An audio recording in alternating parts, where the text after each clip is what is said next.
Thank you very much. Hello, Kell. Hiya.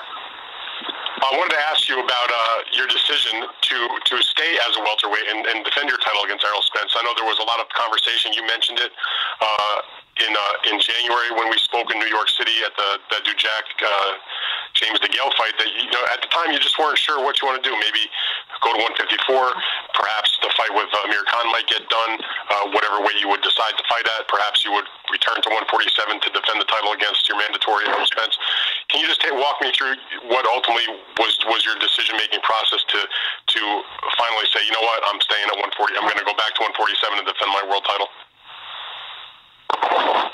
We're Danny. Everybody, were wanting me to move up because, they know that I'm a happier, I'm a happier and a better fighter at a slightly heavier weight. But all my career I've been chasing, to become world champion at welterweight. And it's been hard. I've had ups and downs. And me personally, I didn't just want to give that title up and move up in weight.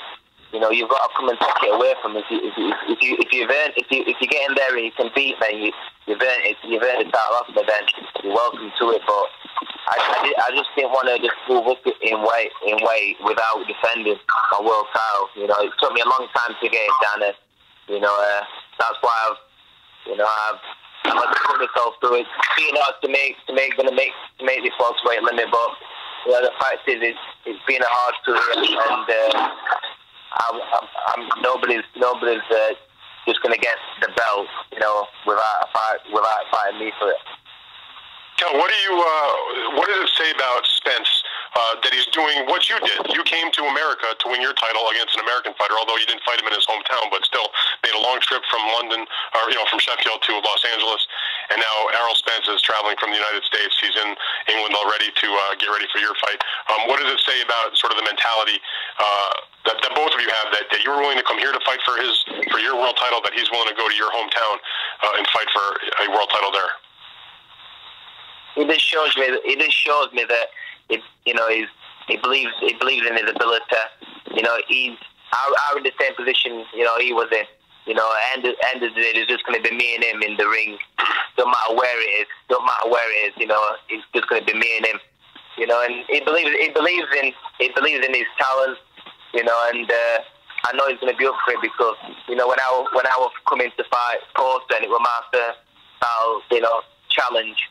It's the dream. It's the dream. He's got his dream. He's fighting for the biggest fighter in his life, for all the marbles, the world title. And I know what he's going to be going through. He's flew over to England. I flew to America. And there's many things what goes through your mind. You question yourself. You ask yourself many questions. And I know that he's done everything what's been asked for him to get him to this stage now. I know that he's 100% confident, in his chance. But what the thing is he's up against me, and I know what it takes to be champion.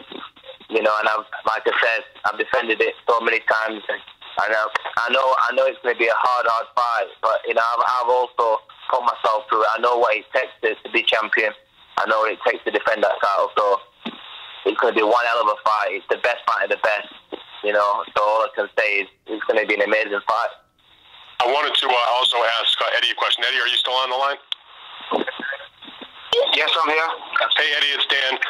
My question for you is, when you and Kell spoke about what his future would be, in the weeks or months or after his fight with Triple G, and he told you that he wanted to come back to welterweight and fight his mandatory fight, what was your thought? Because as I recall, you were sort of the view that he had a lot of trouble making the weight. He had put up a great effort, and even though he got the loss against Triple G, that maybe he would fight at 154, and that you sounded a little surprised originally that he was going to go back to 147. Give me your thought process when he was telling you, hey, Eddie, I think I want to come back and defend my title. Yeah, it was. I remember the conversation very well. Actually, we were sitting in Kell's living room with his dad, and I said, I really think you should look at moving up to 154 pounds. And Kell asked me what happens with his belt. And I said, obviously, you have to vacate the belt. He said, absolutely no way. I said, yeah, but, the weight and Errol Spence is a tough fight. And he said, there's no way I'm giving up my title. I remember how hard I had to work to get it. So, no way. He said, go and get the fight, do what you got to do the business side. Let's do the fight in Sheffield. Everyone thinks I'm going to duck Errol Spence. So, let's fight him.